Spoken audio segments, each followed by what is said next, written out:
Hello and welcome to True North EV. My name's James and I'm recording from home. You might hear a little bit of background noise, but we'll make it work. Uh, so, just kind of a quick update.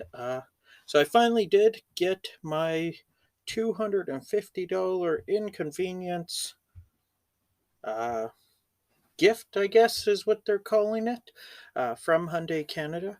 26 weeks after the fact.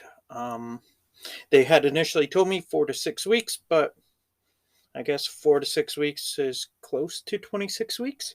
I also received a letter in the mail today.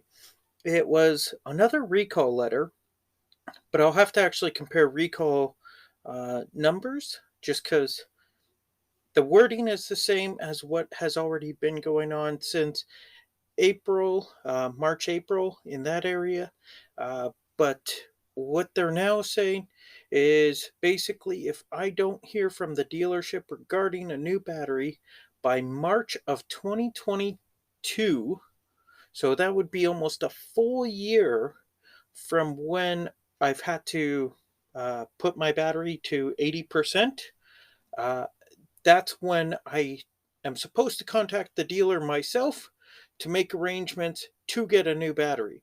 I've also seen online some people saying that they've now changed some of the wording and it's now going to be that they look to see if your battery actually needs a replacement. Some might need a replacement, some might just need a software update. So, again, this is going towards the poor communication. Don't get me wrong, I do. I really like my Kona. I'd like it even more if it had 100% battery, but hey, it's a great vehicle for what it is. Especially those looking for a used vehicle, I would highly recommend the Kona, the Bolt, all those vehicles that might have possible battery issues, especially the ones that are going to get a new battery.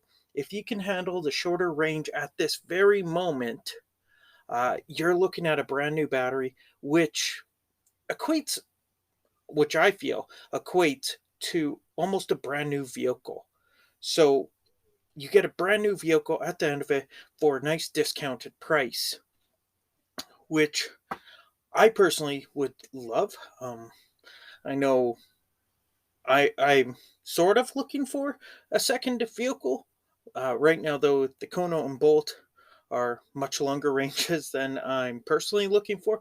I'm looking more in that neighborhood of like a nice city vehicle, right? Like a Fiat 500e type deal, little Chevy Spark electric type deal. But for those actually wanting something longer range, even with that shorter range, the way the new chargers are coming online, uh, uh, it's getting a lot easier to travel around.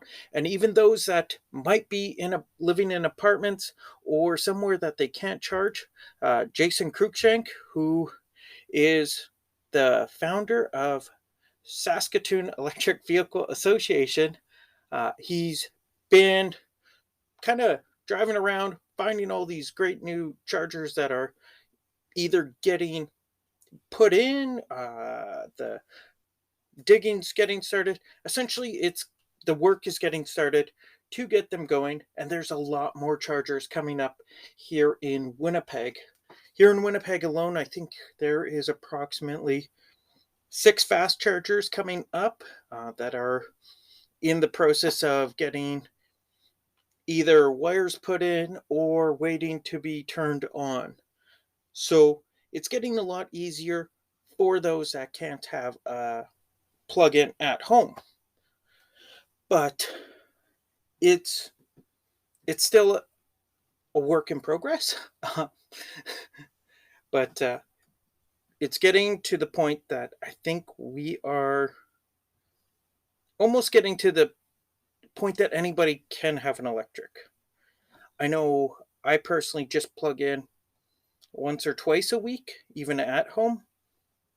So even if you don't have that plug in at home, if you're looking at going to a charger once or twice a week, I don't think it's that bad. I used to go to a gas station once a week, and especially where the chargers are, it's There's one coming up at Canadian Tire on Kenniston here in Winnipeg, which then uh, right around there, you got the Walmart, you got Starbucks, you got Sobeys, I think it's still called.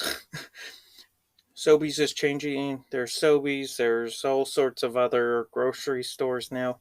Um, so you got a lot going on in that area to either kill time. There's a bunch of restaurants there if you want to just go kill some time. Go have supper while you charge up type deal. But you got options now. And going off that, Jason's group there, or Jason's group, the Saskatoon Electric Vehicle Association, and the guess this there's Saskatoon and Saskatchewan Electric Vehicle Association. Between the two of them, they keep sharing locations coming up across Saskatchewan on Highway 16, on Trans Canada, even south of Regina. There's all sorts of new plugins coming. I've noticed Canadian Tire really seems to be doing quite the big push right now to get their chargers in. Tesla seems to be putting their chargers in also with the CCS Chatamo combo plugs next to them for that NR Natural Resource Canada grant money that they got. So with that, that's again giving you a lot more places, a lot more ability to travel, especially with that diminished range. So you can do, once we're actually allowed to travel again, you can go as far west, almost as most would like. Well, there is all sorts of other, depends how much time you have. You can go as far west as you'd like, as far east with all of, I think it's all of, with Ontario's charger stations and all that they got up and going. So there is plenty of options now. It's getting better every day. Maybe not every day. Let's go every week. There seems to be more and more chargers coming out, more news coming out about other vehicles coming up in the market. I'm hoping Hyundai uses this as a learning lesson with their battery recall. Well, I guess Hyundai Canada, because it seems Hyundai America seems to be doing quite a bit better with the communication. But Hyundai Canada, hopefully they get a lot of learning from this, which then they can pass on to the Ioniq side of it, because that Ioniq 5 looks really good. Along with that, you got Rivian now out there. You have Hummer is supposed to be delivering by the end of this year. So you're going to have 2 electric trucks out there. I guess 2 brand new trucks. Everybody keeps saying that Rivian is the first electric truck out there, but there was the Ford Ranger electric back in the day. So there was an electric truck out there. It didn't have the range that would make it usable for most cases that Rivian is looking at. But if you're looking at a truck and you have some free money, I guess, if you were looking at that Ford Lariat Edition type deal, then I would highly recommend you maybe switch over, start looking at the Rivian, the Hummers. It's hopefully soon we can actually start getting that Ford F-150 Pro. So a lot more reasonably priced electric trucks out there, because right now it's still a very expensive game. I guess speaking of trucks, my father-in-law actually has, or I guess had, I guess he technically still has it, a Ram 3500 diesel. And he went to go pick up supplies. He does renovations. Went to go pick up supplies, and his U-joint broke on it. I believe the truck's a 2003, 2005 type deal. But apparently they don't make the U-joints for the trucks anymore. Or at least for his truck anymore. So now he has to look at getting a whole new truck just because of a U-joint, which may be $400 or $500 part. And especially right now, with the prices of trucks and all that, it's getting really expensive to own a truck, to look at a truck, to buy a truck, even used. For what he needs, he said he's in the neighborhood of $70,000 to $100,000. So the sooner we could start getting these electric trucks out there, the better. Because even with that, the Pro, any of these electrics have the same benefits of the diesel, that high torque, high towing ability. So you're not going to need that F350, the 3500, all these bigger trucks to pull that kind of weight. You might need an F-150 electric, or F-150 Lightning. You might need, I'm not sure offhand what the Rivian's tow capacity is, but maybe a Rivian or the Cybertruck whenever that finally comes out. I still have my pre-order, or I guess a reservation for it, so hoping it comes out soon. But yeah, so this is going to be a short episode, kind of rant plus getting on. I'm going to actually be jumping onto the Miva chat about the electric vehicles and whatnot coming up. So if you guys want to join us for that,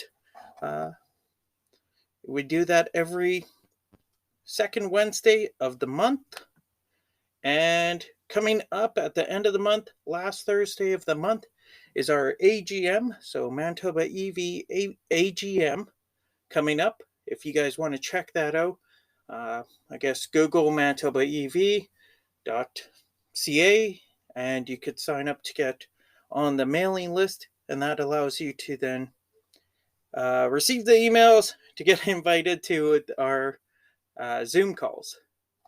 But if you guys do have any questions, comments, concerns, you can reach out to me on the Anchor link, which is going to be in the show notes at TrueNorthEV_messages at Anchor.fm. You can check me out on Twitter, EV_North. Facebook is at TrueNorthEV. And YouTube is there. Haven't really done a whole lot with it. But I've done a couple of videos there. The unboxing of the EVO BD2. So you could go check that out there. Yeah, I got a few things lined up. Work has been super crazy right now. So I'm hoping to keep doing these recordings, but we'll see how it goes. I need to start working on a consistent basis. But I want to thank you guys for hanging in there with me during the craziness and the continued craziness. And yeah, feel free to reach out to me. Tell me what you think of my craziness, what you think of my poor scheduling. I'm okay for all that. Thanks for listening. Have yourselves a great week.